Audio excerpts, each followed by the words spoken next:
కనకధారాస్తవం తెలుసుకోవాలి. ఒక్క విషయం, డబ్బున్న వాళ్ళు మరింత డబ్బు కోసం దాన్ని చదవకూడదండి. పేదవాళ్ళు అప్పుల్లో ఉన్నవాళ్ళే చదివి అప్పులు తీర్చుకోవాలి.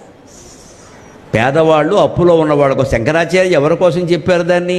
ఓ ఇల్లాలి ఇంటికి భిక్షాటనకి వెడితే ఏమీ లేక మాగిపోయిన ఉసిరికాయలు ఉంటే ఉసిరికాయలు పట్టుకొచ్చి ఆయన దోసిట్లో వేస్తే, అయ్యో ఈవిడికి ఉసిరికాయలు ఉంటే ఉసిరికాయలు ఇచ్చింది, అన్నం ఉంటే అన్నం పెట్టేది కదా, డబ్బు ఉంటే డబ్బు ఇచ్చేది కదా, ఇటువంటి వాళ్ళకి డబ్బు ఇవ్వకుండా లక్ష్మీదేవి పశుబుద్ధుల దగ్గర ఎందుకు చేరుతోంది అనేది బాధ వచ్చి, ఆ బాధ కోపంగా మారి, కోపం ఆవేదనగా మారి అది కనకధారాస్తవంగా రూపొందిందమ్మా. మామూలు స్తోత్రం కాదది.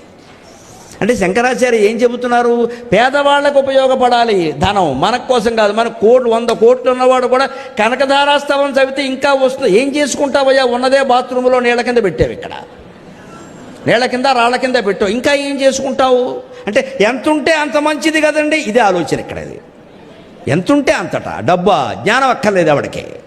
మరి జ్ఞానం విషయంలో అయితే ఆ జ్ఞానం మనకు వస్తుంది ఏంటండి, ఎంత గొప్ప మాటో ఇది. డబ్బు వస్తుంది అంటే రావడం మనకి ఇష్టం లేదు. నేను ఎందుకే తరచు అంటూ ఉంటా, ఇప్పుడు అద్వైతం కానీ జ్ఞానం కానీ వేదాంతం కానీ కష్టం కాదండి, కష్టమే లేదు, అందులో మనకి ఇష్టం లేదు.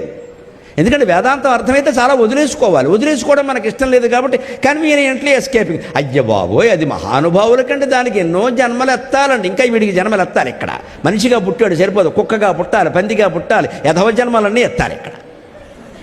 అప్పుడు ఎప్పటికో వస్తుంది వీడికి. ఏ గుడి చుట్టూనో కుక్కలా ప్రదక్షిణం చేస్తే ఎప్పుడో వస్తుంది. అంతవరకు ఎందుకండి ఏడుపు? ఈ రోజే మొదలెట్టచ్చు కదా. వేదాంతానికి మొదటి మాట చివరి మాట ఒకటేనమ్మా, ఇక్కడ లేనిది ఎక్కడా లేదు, ఇప్పుడు రాంది ఎప్పుడూ రాదు. ఇది వేదాంతంలో గొప్ప మాట.